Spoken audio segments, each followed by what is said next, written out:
It was just over 3 weeks ago, protesters were pushing the police line back, taking over the blocks around the East Precinct. Well, early this morning, it was the police pushing protesters out of the area, better known as the CHOP.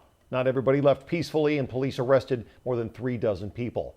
Sky King is now flying over Capitol Hill, where you can see a massive cleanup operation has been underway. Tents, trash, barricades, plywood being moved out as some protesters remain on the outskirts of those closed streets. And just as the sun was coming up, police moved into that protest area by order of the mayor, and many protesters still sleeping were told to get out. You have 5 minutes to disperse. I want you guys to picture your daughter's faces on mine right now. Police arrested those who refused to leave, other protesters leaving on their own. Some neighbors say they have been waiting weeks to get their streets back. I only really sit there and say that our message has been diluted because of the violence that has occurred and different insiders coming in trying to push their own message and our own agenda. But as I continue to say that, we must continue to stand on one accord with each other in love and unity. Once the protesters were gone, the cleanup began. Chief Carmen Best and officers went back into the East Precinct, and this is the first time they have been inside there since the 8th. No word on when officers will be back to work there, but they were excited to get back inside the building. Well, this ends 3 weeks of protesters controlling several blocks up on Capitol Hill. This is how we got here today. It all started June 8th amid the protests following the death of George Floyd.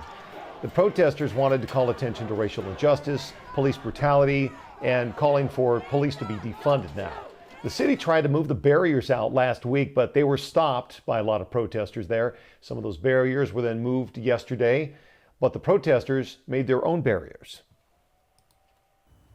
Let's say dramatically unusual tonight compared to what we have seen in the past 3 weeks. Yeah, in fact, right now, the only people allowed inside the boundaries of what's become known as the CHOP are residents, business owners, and Seattle police. And for many business owners there, the hope is that this marks a return to normalcy. King 5 Sebastian Robertson joining us now with the latest live from the CHOP zones.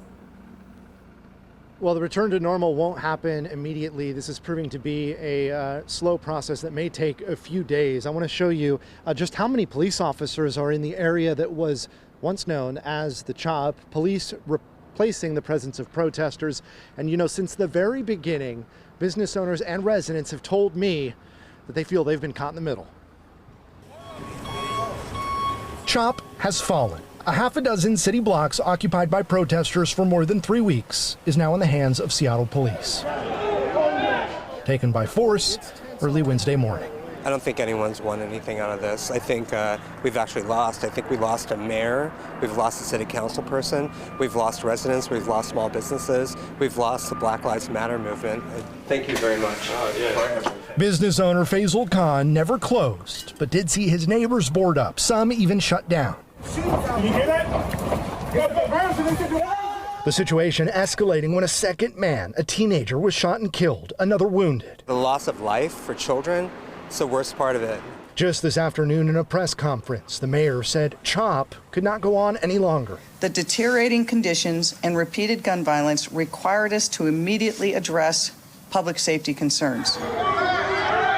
Conditions that residents have been documenting from day one. Many of the residents and business owners over the past 3 weeks only agreeing to speak with me on the condition of anonymity for fear of retribution. It seems like we're supposed to sacrifice our peace of mind, our safety for this movement, and I don't think that's fair to ask of us. For now, with hundreds of police in the area, that threat of violence seems to be over.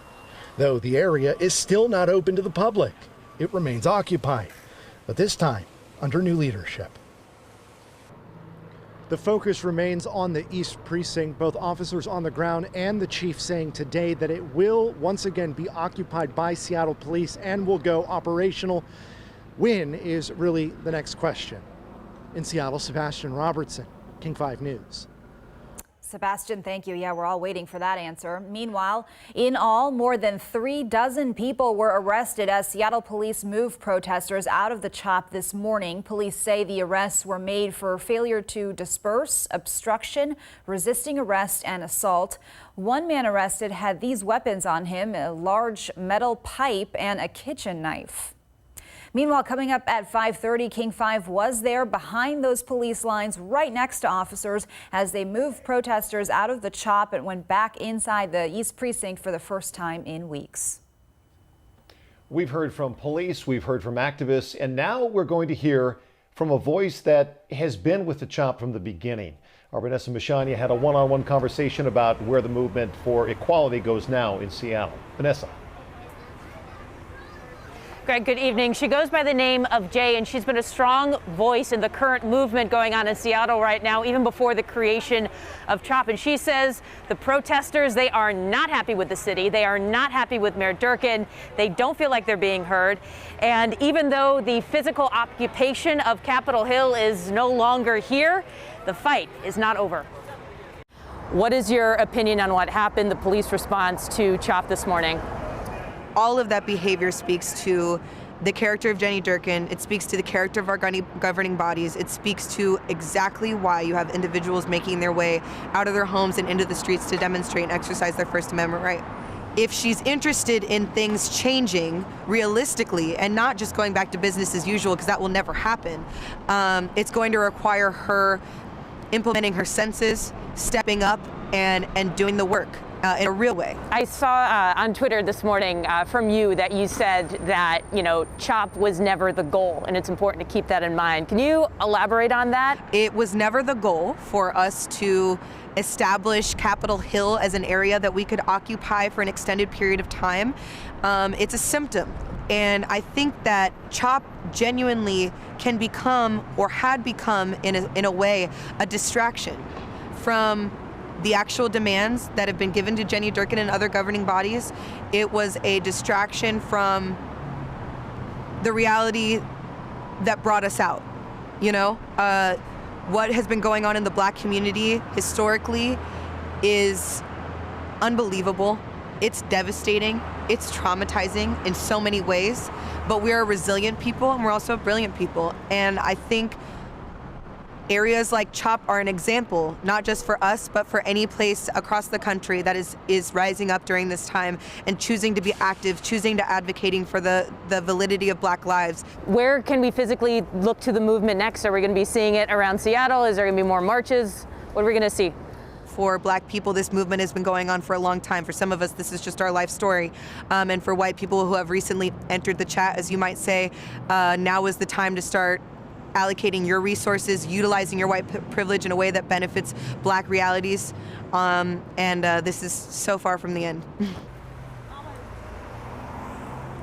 Jay tells me that until their demands are met, defunding the police, reallocating those funds to be put back into the community, and releasing the protesters, that we can expect to see protesters demonstrate in the streets. And I had a much longer conversation with Jay than you saw in that story, and I'm going to post the entire interview in its entirety, if you're interested in seeing that, to my Facebook page, Vanessa Mishania TV.